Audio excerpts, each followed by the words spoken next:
When we hear about or talk about immunity, that usually means that you've been exposed to a pathogen, a virus, or you've gotten a vaccine and your body's developed an immune response. Usually we can measure that by looking at the amount of antibodies that a person has to a particular pathogen.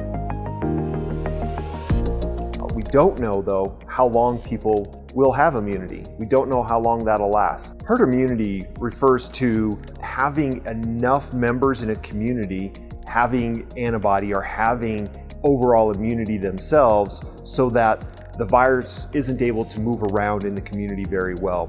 And when we're thinking about COVID-19, usually people are thinking we need to be at somewhere around 60 to 70% herd immunity to really prevent the virus to continue to spread.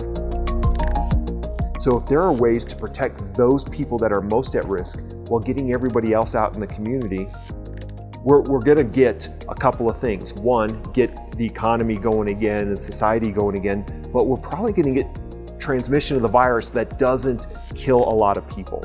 And that way we can get closer to herd immunity.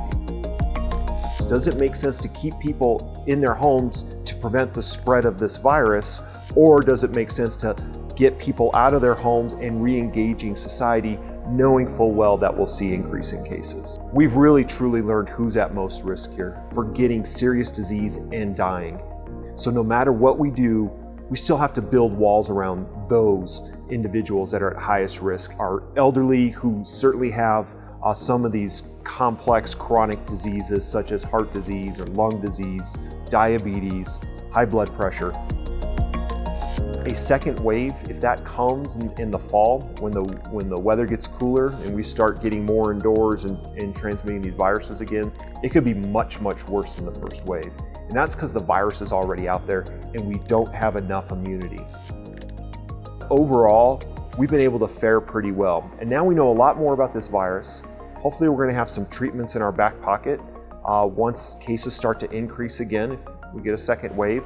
So I think we're gonna be able to really tackle it with a whole lot of new knowledge and hopefully some new technology even later this year.